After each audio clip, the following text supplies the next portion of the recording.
OPS nos dice ciencia que trata el estudio de la distribución de las enfermedades, sus causas y las determinantes. Bueno, lo mismo que las demás. Esta es la que tiene que acordarse, que es la epidemiología, es aquella ciencia que se encarga ¿de qué? De las causas, de la aparición, de la propagación y de el mantenimiento de una determinada enfermedad. ¿Con qué finalidad? Con la finalidad de prevenirlas o controlarlas. Entonces miren, la epidemiología lo que quiere es saber cuál es la causa por la cual apareció el sarampión. Luego, cómo se propaga esta enfermedad. Y luego, por qué se mantiene. ¿Con qué finalidad? Con la finalidad, si ya apareció, de controlarla. Y si no apareció, de prevenirla. Si yo sé cómo aparece, intervendré sobre la causa de la aparición. Si yo sé cómo se propaga, intervendré sobre la causa de cómo se propaga. Y si sé cómo se mantiene, cuál es la causa para que esta enfermedad se mantenga, podré intervenir. Entonces, recuerden esto es lo que hace la epidemiología.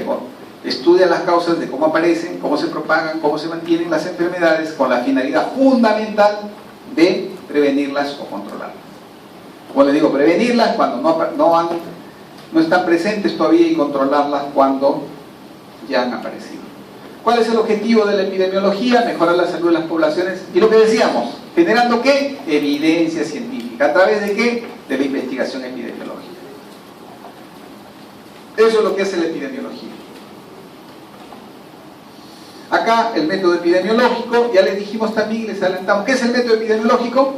Es el método científico aplicado en el contexto epidemiológico. O sea, no es una invención de la nada, también eso es importante que sepan. El método epidemiológico es un método científico aplicado en el contexto epidemiológico. ¿Quién fue el creador del método epidemiológico? John Snow.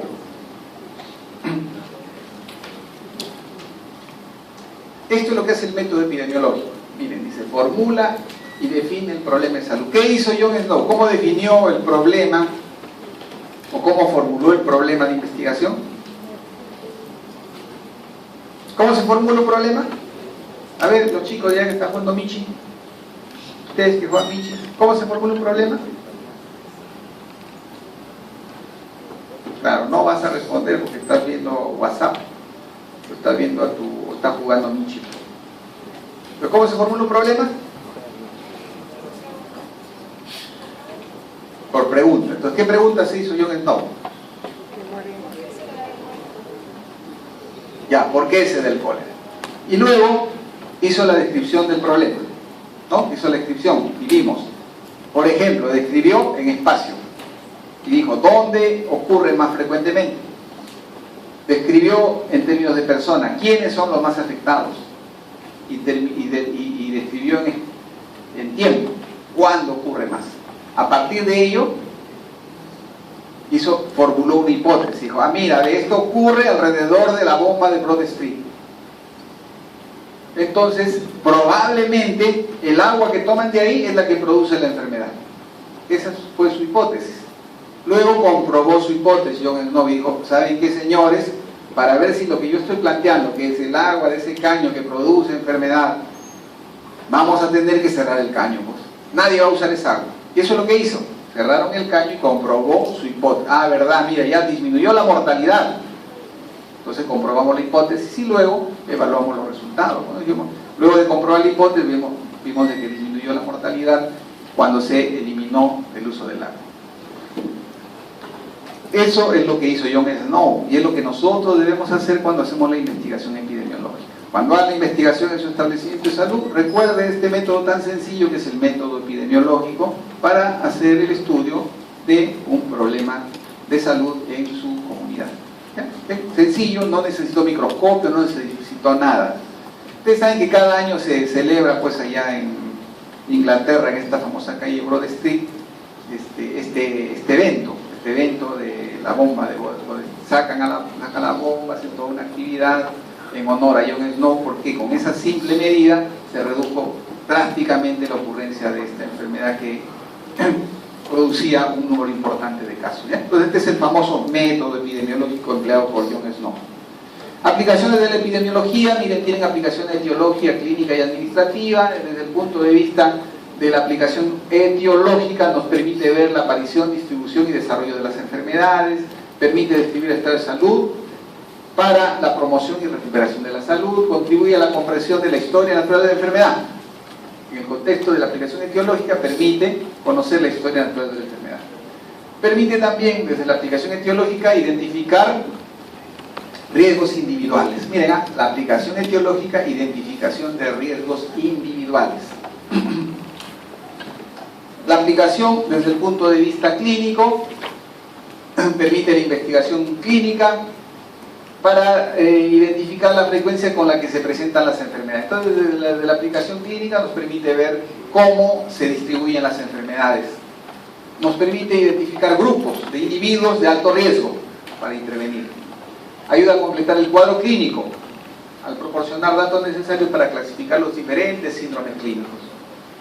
También permite el conocimiento de la prevalencia, etiología y pronóstico. ¿Derivados de qué? De la investigación epidemiológica. Ya vamos a definir, como yo les decía, prevalencia en términos epidemiológicos, que no es el mismo concepto que usamos comúnmente, ¿no? Porque el concepto de prevalencia usamos, esa enfermedad es prevalente, la usamos en el contexto de que es la más frecuente. Van a ver ustedes que el concepto de prevalencia tiene otra connotación desde el punto de vista epidemiológico. Después tiene una serie de aplicaciones desde el punto de vista administrativo. ¿No? Permite el diagnóstico de una comunidad, o sea, el diagnóstico situacional, lo que ustedes han hecho creo que en Salud Pública 1, cuando le pedimos el famoso ACID local, ese es un diagnóstico de la comunidad. Luego también nos permite hacer tablas comparativas de los cambios ocurridos para controlar la salud. Ejemplo, yo estoy aplicando las famosas chispitas nutricionales, quiero ver desde el punto administrativo si esto ha tenido o no un impacto. Entonces es una aplicación de la epidemiología desde el contexto de la administración. Entonces antes habían tantos anémicos, he repartido 10.000 bolsitas, he cubierto a tantos individuos, ahora cuánto de anemia tengo. Utilización de la epidemiología en el campo de la administración. También, desde el punto de vista de la administración, la aplicación de los métodos y principios epidemiológicos permite que los administradores precisen las enfermedades que tienen mayor importancia en determinada población. Entonces, la tuberculosis es más frecuente en mi población, esa es la más importante, y desde el punto de vista administrativo me va a permitir a mí tomar decisiones. Por ejemplo, crear más consultorios, por ejemplo, tener más insumos, más medicamentos. Entonces, es la aplicación de la epidemiología en el contexto de la administración. Luego también, utilizando los datos causales, los administradores pueden identificar individuos en situación de riesgo y determinados servicios que deben desarrollar. Provee mucho los elementos necesarios para la planificación y la administración. Entonces, dicho de otra manera, la epidemiología es útil desde el punto de vista clínico, desde el punto de vista etiológico y desde el punto de vista de la administración. Y en la administración juega un rol fundamental. De ahí que las maestrías, todas las maestrías que tienen que ver con administración, tienen que tener epidemiología como un curso obligatorio.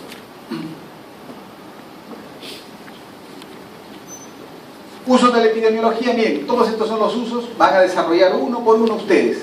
Cuando lleguemos a...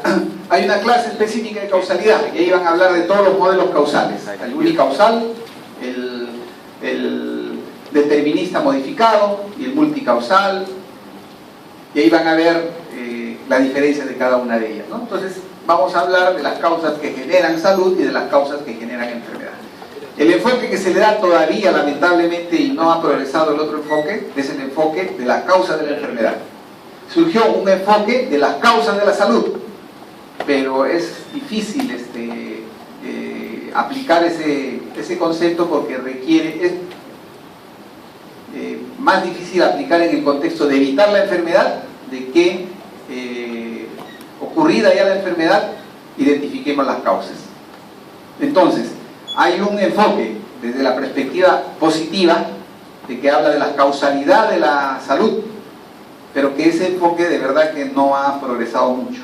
Yo lo he visto hace 15 años atrás y de verdad era una hojita de la literatura y nadie habla de la causalidad de la salud, y así ha quedado. Lo que sí ha aumentado es el tema de la causalidad de la enfermedad. Y eso es lo que van a ver ustedes, la causalidad desde su connotación, digamos, negativa, la causalidad de la enfermedad, que es uno de los usos de la epidemiología. Después también la epidemiología nos sirve en el contexto de la historia natural. Ya ustedes tienen idea de historia natural. La próxima clase toca el tema de historia natural. Nosotros después vamos a desarrollar una clase que tiene que ver con englobar las pruebas diagnósticas y pruebas terapéuticas en el contexto de la historia natural. Y cuando hablamos de pruebas diagnósticas y pruebas terapéuticas, estamos hablando de epidemiología clínica. Pruebas diagnósticas está referida al tema de sensibilidad, especificidad, valor predictivo positivo, negativo, y fundamentalmente al tema de tamizaje, que es la detección precoz de la enfermedad. Y el tema de pruebas terapéuticas está referida fundamentalmente a eficacia terapéutica. Entonces yo detecto a un individuo precozmente y debo darle el mejor tratamiento, el tratamiento más eficaz, para que así pueda recuperarlo de manera íntegra y sin secuelas. Entonces la epidemiología clínica está relacionada con la historia natural, en el contexto del diagnóstico precoz, pruebas diagnósticas, y en el tema del tratamiento, pruebas terapéuticas. Eso engloba fundamentalmente lo que es epidemiología clínica en el contexto de la historia natural de la enfermedad. Después tenemos la descripción del estado de salud, donde tenemos que ver la triada epidemiológica, tiempo, espacio y persona, para ver cómo se comporta una determinada enfermedad y luego generar hipótesis. Hoy vamos a hablar de este tema de este uso de la epidemiología en el contexto de la descripción del estado de salud. Luego también tiene la otra utilidad, la valoración de la intervención, lo que decíamos, chispitas nutricionales, vacunación, campañas de educación, cuál es el impacto que ha tenido estas campañas de promoción, de prevención, de utilización de servicios de salud en el estado de salud de una comunidad. La epidemiología nos va a permitir hacer eso, valorar las intervenciones que hagamos desde el punto de vista poblacional. Evaluación de los servicios de salud. Acá podemos evaluar desde el punto de vista de producción y desde el punto de vista de la calidad. Si yo quiero evaluar la producción, voy a hablar porcentaje de ocupación de cama, por ejemplo. Voy a evaluar, por ejemplo, grado de uso de la cama. Voy a evaluar intervalo de sustitución. Si yo quiero evaluar desde la perspectiva de la calidad, fundamentalmente en un contexto hospitalario vemos infecciones intrahospitalarias y vemos mortalidad hospitalaria, que son indicadores de calidad de atención en los establecimientos de salud. Entonces, la epidemiología nos permite evaluar los servicios de salud, en términos de producción y en términos de calidad. Y toda esta evaluación, evidentemente, orientada a mejorar los perfiles de morbilidad, de mortalidad y calidad de vida. El otro uso es este uso de la epidemiología, que es la famosa capacitación para la lectura crítica de la literatura médica. Esto es lo que se hace cuando se hacen las revisiones sistemáticas. Cuando hacemos revisión sistemática tenemos que hacer primero lectura crítica de la literatura. ¿Para qué? Para seleccionar los mejores trabajos, o los que tengan los mejores diseños, evidentemente. Luego ya viene el famoso metaanálisis, ¿no? Entonces, cuando yo quiero seleccionar, tengo que evaluar dos elementos fundamentales para decir, perdón, si el estudio tiene valor. Uno, la calidad del dato, y otro, la calidad del estudio. Y la calidad del dato tengo que analizar la validez. Estos conceptos ya los han manejado ustedes en estadística, que es un dato válido, que es un dato exacto, que es un dato preciso, que es un dato consistente o repetible.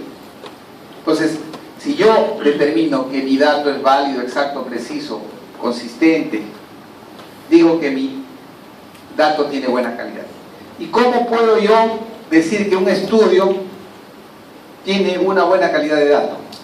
A través de la identificación de la definición operacional de la variable. De ahí que cuando ustedes hacen su investigación, lo fundamental, uno de los elementos fundamentales para que su dato sea de calidad o pueda ser evaluado como que tiene calidad, es que definamos operacionalmente la variable. Yo digo, por ejemplo, paciente con tuberculosis, tengo que definir claramente desde el punto de vista operacional cómo voy a identificar a este paciente con tuberculosis. Entonces, si yo he definido operacionalmente, voy a saber la validez, porque voy a saber con qué instrumento voy a evaluar al paciente que tiene tuberculosis. Voy a determinar la exactitud y precisión, y voy a poder decir de que esto yo lo puedo replicar en otras circunstancias, o sea, es consistente. Si tiene esas características, digo que mi calidad de dato es buena. Si hemos evaluado esto y pasamos esa primera fase, vamos a la siguiente fase y evaluamos la calidad del estudio. Y en la calidad del estudio hay que ver dos cosas, la validez y la precisión. La validez está referida a la presencia de sesgos o de confusores. Y ustedes ya han leído también cuando han hecho estadística, qué es un sesgo, qué es un confusor, ¿cierto? ¿O no? Entonces, evaluamos la calidad del estudio a través de la validez. Y la validez tiene que estar referida a los sesgos y confusores. O sea, si el estudio no tiene sesgos ni confusores, decimos que tiene validez. Y lo primero que decimos es que tiene validez interna. O sea, que tiene validez para la población en la cual he hecho el estudio. Si tiene validez interna, puede tener validez externa. Y el otro concepto de la calidad del estudio que tenemos que determinar es la precisión. Y esto no se olvide, la precisión se mejora a través del tamaño de la muestra. Si yo le digo, alumno, mejore la validez de su, o cómo mejora la validez de su trabajo, y me dice a través del tamaño de muestra, está mal, ¿ya? La validez se mejora corrigiendo los sesgos y confusores, y la precisión se mejora aumentando el tamaño de muestra. De ahí que si ustedes tienen, por ejemplo, una muestra de 50 personas y hayan el intervalo de confianza, su intervalo de confianza le va a salir bien amplio. Entonces van a decir, este tamaño de muestra no me permite ser preciso. Pero si tú aumentas el tamaño de muestra, tu intervalo de confianza va a reducir. De ahí que ahora se pide más que el p-valor, se pide el resultado y el intervalo de confianza. ¿Para evaluar qué? La precisión del estudio. Porque yo puedo sacar un OR de 5, pero mi intervalo de confianza va de 1.5 hasta 6000. Entonces quiere decir que ese mi resultado no es preciso. Y eso se debe a que el tamaño de la muestra fue muy pequeño. Entonces, cuando yo quiero mejorar la precisión, mejoro el tamaño de la muestra. Y es así como se hace la evaluación de un estudio, ¿no? La valoración de un estudio. Si cumple buena calidad de datos, la validez es buena porque hay pocos sesgos y el tamaño de muestra es adecuado, decimos de que el estudio es adecuado y por lo tanto entra para el metaanálisis, ¿no? Eso es lo que se hace ahora. Hay gente experta en que desarrolla esto, revisa estudios, luego los junta, estudios similares. ¿Para qué? Para mejorar esto, ¿cierto? Porque si yo tengo un estudio con 50 casos, otro parecido con 40, otro con 100 y yo junto, le voy a mejorar la validez, pues. ¿Por qué? Porque se supone que ya evalué voy a mejorar la precisión, porque se supone que la validez y la calidad del dato es adecuada para todos los estudios que juntamos. Ya eso es lo que se hace ahora. Y además, y ustedes tienen la posibilidad de leer los famosos metaanálisis, bueno, la revisión de sistemática con su metaanálisis. Y ahí van a ver que epidemiología les va a ser crucial. Por eso les digo, aprendan las cosas que les vamos a enseñar, porque cuando ustedes estén en clínica, revisan un metaanálisis y al profesor lo van a dejar con la boca abierta, porque la mayoría de los que enseñan clínica no manejan estos temas de epidemiología, no conocen OR, no conocen intervalo de confianza, no conocen RR. ¿Por qué? Porque ya se han olvidado. O la otra, sensibilidad, especificidad, valor predictivo, que nunca vemos, ¿no? Dice, tiene la prueba positiva. Y preguntan, ¿y cuál es el valor predictivo positivo? Ah, es 20. Ah, ya, entonces hay que dudar del resultado, pues, ¿no? Entonces, eso van a aprender ahora en epidemiología. Y eso, no se olviden para que apliquen cuando vayan a clínica y cuando vean, pues, dice, le ha salido inmunofluorescencia directa de influenza B. ¿Tendrá o no tendrá influenza B? Entonces hay que preguntar al laboratorio cuál es la sensibilidad, cuál es la especificidad y cuál es el valor predictivo positivo y negativo de la prueba. De acuerdo a eso podremos opinar, ¿no? Entonces, es importante la epidemiología en el contexto clínico que ustedes van a llegar. Entonces no lo vean como tan lejano el momento en el cual van a utilizar epidemiología. El otro concepto que deben recordar es la famosa teoría epidemiológica. ¿Qué es lo que debemos recordar de esto? De que nos permite a nosotros generar hipótesis. La famosa descripción epidemiológica es el primer paso para que nosotros planteemos preguntas, problemas y luego generemos hipótesis. Y luego comprobemos las hipótesis. Ese es el gran valor que tiene la descripción epidemiológica. Los elementos, recordar, la triada epidemiológica, la triada básica de la epidemiología descriptiva son tiempo, espacio y persona. Les digo esto porque ustedes que leen mucho epidemiología, de repente leen un libro y en algún libro yo he revisado que dice la triada epidemiológica es agente, huésped y medio ambiente, así dice, ¿eh? Pues yo les estoy diciendo, la triada epidemiológica es tiempo, espacio y persona. Y la triada ecológica es agente, huésped y medio ambiente, ¿cierto? Si leen lo que les he dicho, si por casualidad llegan a leer ese libro, donde dice lo contrario, les digo, para fines de examen es eso lo que les estamos diciendo, ¿ya? Es tiempo, espacio y persona, los elementos de la triada epidemiológica.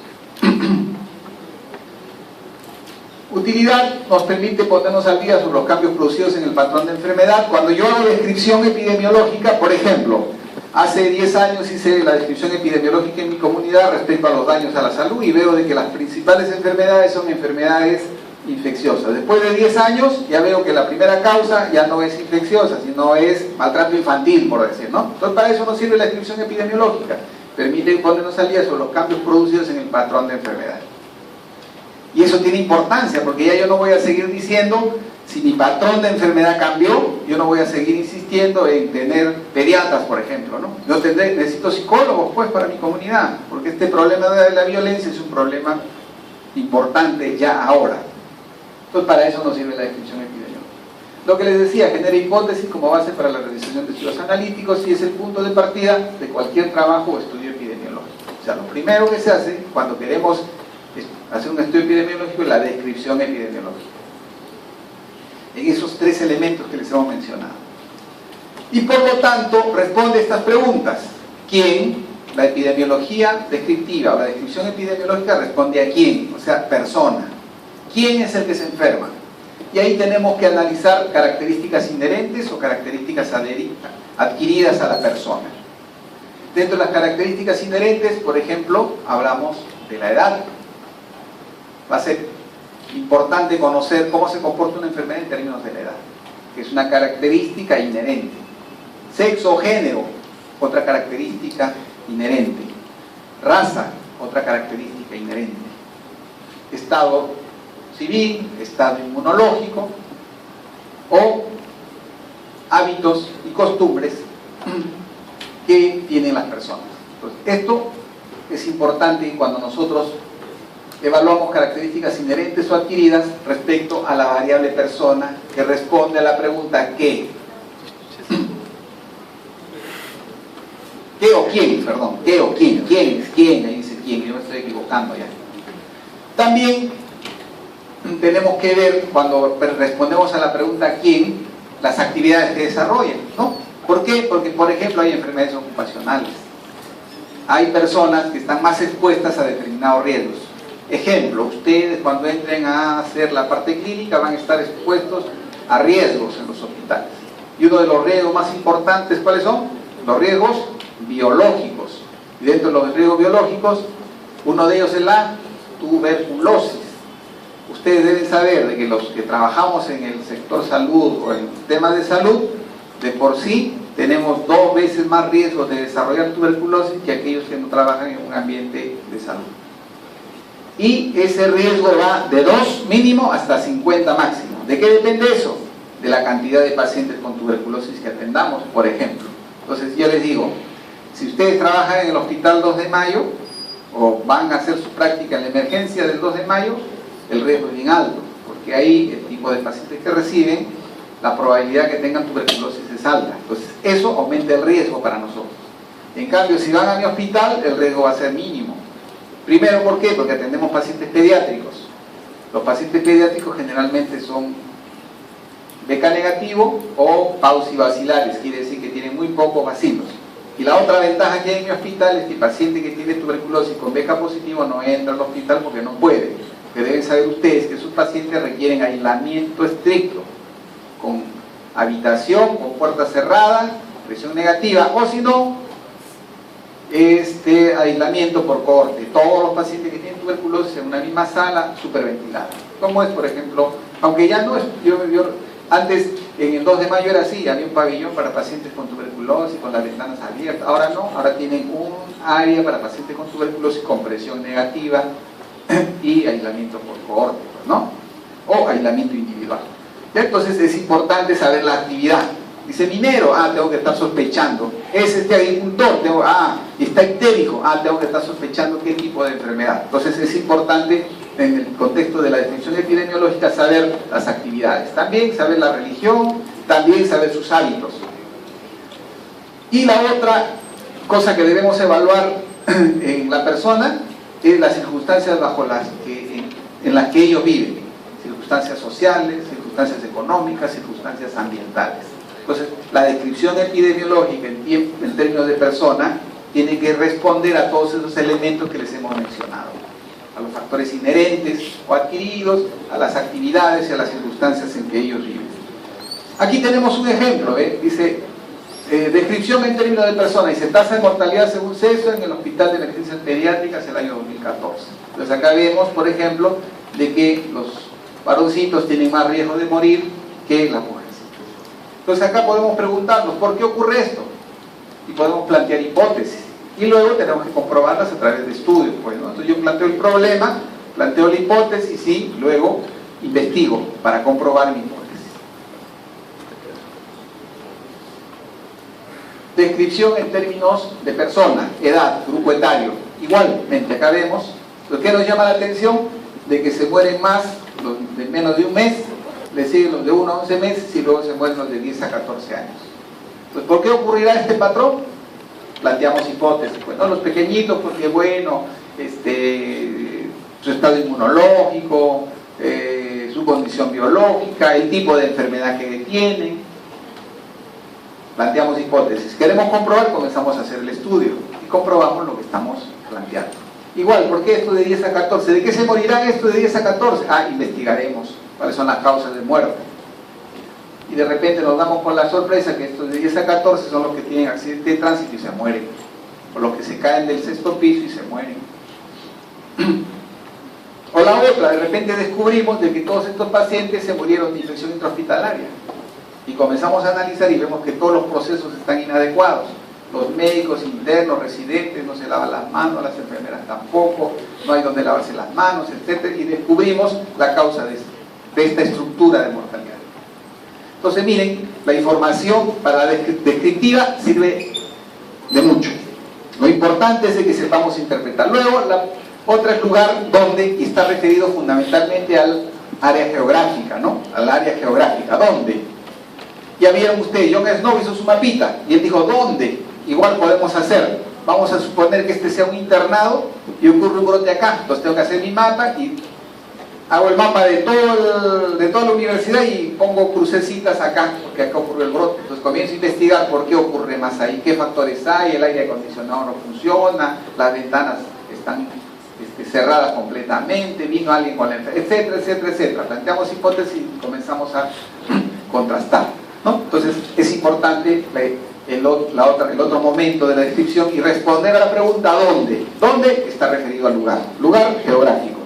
Y aquí están, los que se han muerto vienen de estos sitios, miren, en mi hospital, esta es información de mi hospital, es la información que la trabajamos.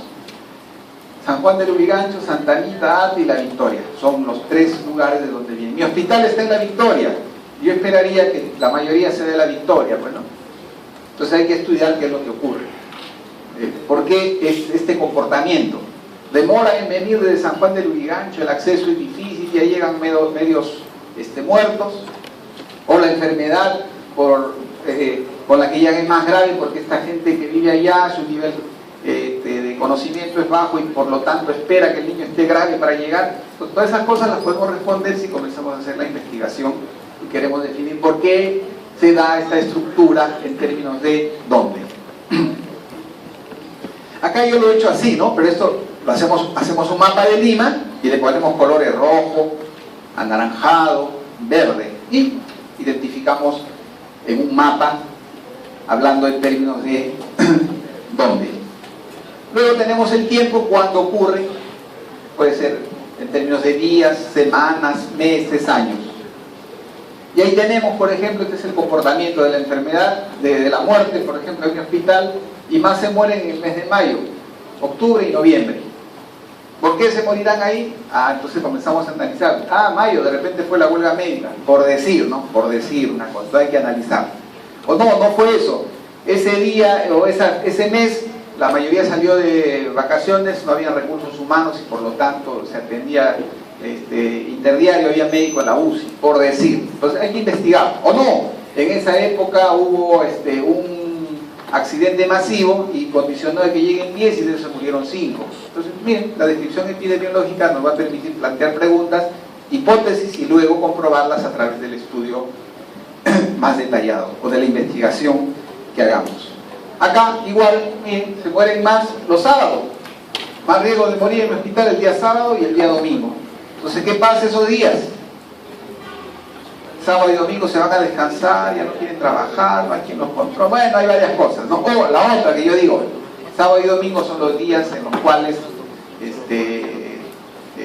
justo toca el turno del personal menos experto, de repente. No están los más como todos los mayores ya con experiencia solo trabajan de lunes a viernes, pues ya los que vienen derecho de piso, sábado y domingo, puede ser una hipótesis, hay que investigar.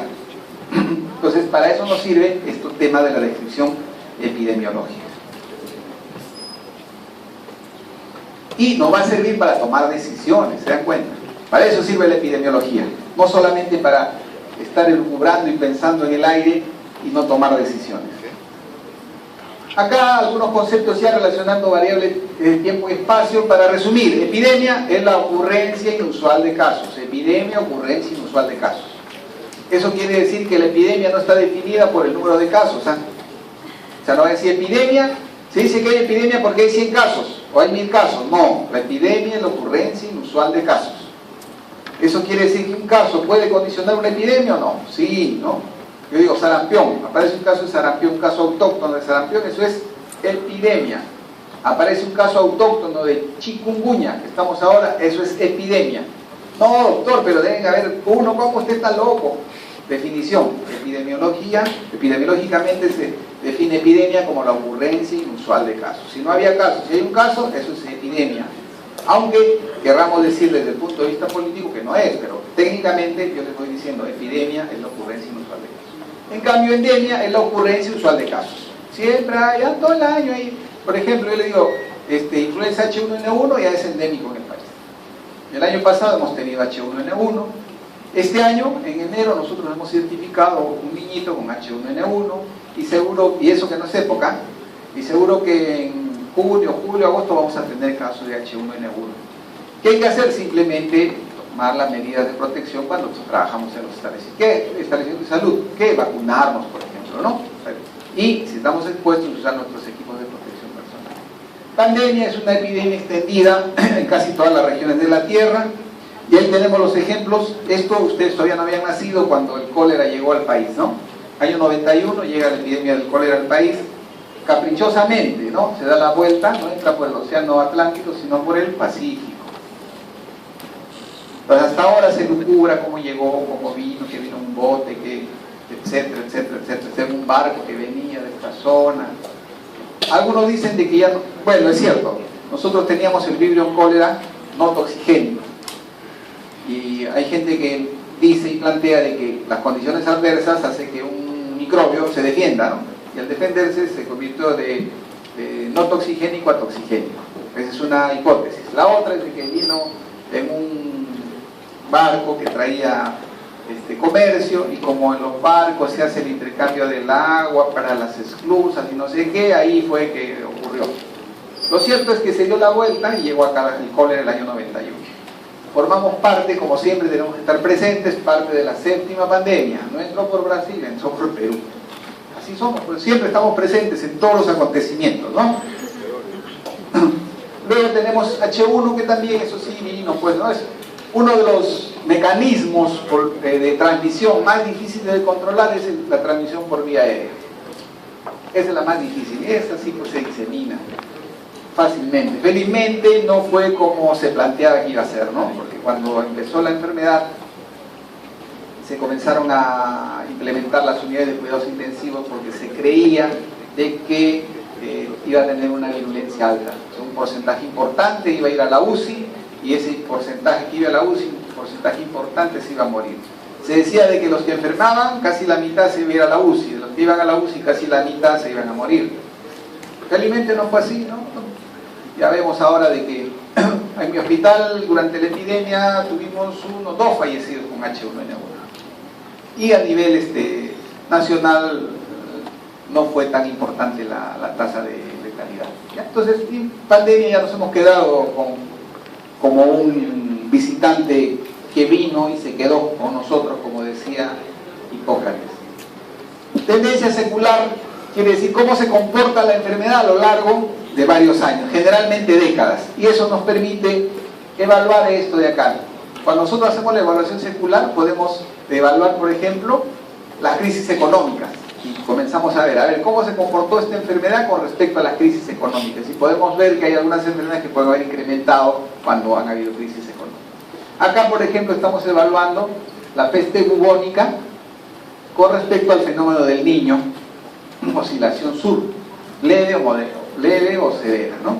Entonces vamos viendo, dependiendo de cómo es el comportamiento de este fenómeno del Niño, va a aparecer la peste bubónica. Y eso, si comenzamos a analizar de manera detallada, vamos a ver por qué condiciona este fenómeno del Niño en el cambio del clima y consecuentemente qué tiene que ver eso con las ratas y con las pulgas y con la sequía y con la falta de alimentos. Entonces, cuando hay sequía, las ratitas se van a las casas. Ustedes saben que la peste bubónica es transmitida por una pulga de la rata. Entonces, tiene relación y comenzamos a analizar estas cosas. Así se hace el análisis epidemiológico. Y eso les pido, cuando ustedes presenten su exposición, traten de explicar por qué ocurren esos fenómenos. No digan, en el año 1903 estaba bajito, luego subió, luego bajó, luego volvió a subir y bajó. Traten de explicar por qué ocurren esas oscilaciones, esos cambios. Otra cosa que tienen que recordar, esto es fácil, variación estacional, es cómo varía una enfermedad con respecto a la estación. Bueno, por ejemplo, verano, ¿qué enfermedad es más frecuente? Diarrea, vamos a decir en términos generales, porque en el Perú ya no hay cólera, afortunadamente, ya no hay cólera. Vigilamos cólera, pero no hemos identificado cólera. Estuvimos asustados porque hubo en Haití, ¿recuerdan? Hace 3, 4 años hubo en Haití, y el problema es de que gente de Haití venía, soldados de Haití vienen al Perú para entrenamiento, entonces vigilamos constantemente. Es más, tenemos un plan de prevención de cólera donde se hace monitoreo de vibrio cólera en pacientes con diarrea. En el hospital hacemos eso, hacemos cultivo para vibrio cólera a todos los pacientes que vienen con diarrea, además de los microbios usuales. Pero en verano la diarrea, en términos generales, diarrea bacteriana fundamentalmente, porque la diarrea viral se presentaba en época de invierno. Abril empezaba rotavirus. Empezaba, les digo, porque después de la vacunación rotavirus también ya no se presenta. Por lo menos ya no se hospitalizan, ¿no? Y la otra enfermedad que tiene comportamiento estacional es la infección respiratoria aguda, ¿cierto? ¿Qué se presenta en qué época? En la época de invierno. Entonces no confundan variación estacional con variación cíclica. La variación estacional es cómo se comportan las enfermedades de acuerdo al clima. Y la variación cíclica, en cambio, es cómo se comportan las... bueno, esto es para que vean la infección respiratoria y su comportamiento estacional. Cuando empieza el invierno comienza a incrementar el número de casos de infección respiratoria. Les decía, no confundir con variación cíclica. La variación cíclica es el comportamiento de una enfermedad, como dice el nombre, ¿no? Un comportamiento cíclico. Cada 2 o 3 años o cada 4 años se presentaba antes brote de sarampión. Nosotros teníamos sarampión y decíamos, ya estamos 3 años, ya va a haber un sarampión. O tosferina, hoy ya pasó 4 años, vamos a tener brote de tosferina. Hace 2 años o 3 años hemos tenido brote de tosferina, pero no con la periodicidad que se dice, ¿no? Ahora, esta variación cíclica, ¿por qué se presenta? Porque hay cambios en la inmunidad. Entonces, ustedes saben, nosotros vacunamos contra el sarampión. De 100 vacunados, no todos hacen inmunidad. Entonces, cada año se van acumulando los susceptibles. Cuando entra un caso, se hace un brote. Se presenta un brote. Ahora no ocurre eso. ¿Por qué? Porque la vigilancia epidemiológica es más estricta. Entonces, por ejemplo, sabemos que en Brasil hay sarampión, sabemos que en Estados Unidos hay sarampión, lo hacemos vigilancia. Porque cuando vino el Papa a Brasil, varios de ustedes o algunos de ustedes habrán viajado allá, jóvenes, los jóvenes fueron a recibir al Papa. Entonces, emitió una alerta epidemiológica para que se evalúe a pacientes que tengan el antecedente de haber ido a Brasil y de tener erupción dérmica. Entonces, detectamos el caso, reportamos, y si es caso de sarampión, inmediatamente aplicamos las medidas de prevención y evitamos la ocurrencia de los brotes. Pero estas enfermedades de comportamiento cíclico se presentan porque hay cambios en la inmunidad, o sea, hay acúmulo de susceptibles para estas enfermedades. Tosferina es una enfermedad, como yo le digo, que se presentó un brote hace 2 años. Tuvimos bastantes casos de tosferina. Ahora tenemos también, hay algunos casitos de tosferina. Eso, cuando vayan también a los hospitales, tengan cuidado, con la tosferina nos podemos contagiar. Pese a que hemos sido vacunados, hemos tenido la enfermedad, la tosferina se puede contagiar. Entonces, si hay brote o hay casos de tosferina y están yendo a un hospital, se les recomienda que se vacunen. En mi hospital, cuando hubo el incremento de tosferina, se vacunó a todos los trabajadores contra tosferina. ¿Por qué? Porque se contagia, pues, ¿no? Y el problema de esta enfermedad es que es una enfermedad que dura pues 100 días. ¿Ya? Entonces, es la diferencia entre variación cíclica y variación estacional. Muy bien, ¿alguna pregunta, muchachos? Nada, ya está. Voy a quedarme contento porque sé que han entendido todo. Muy bien, te agradezco su presencia. Nos vemos, muchachos, la próxima. Las clases están en la página web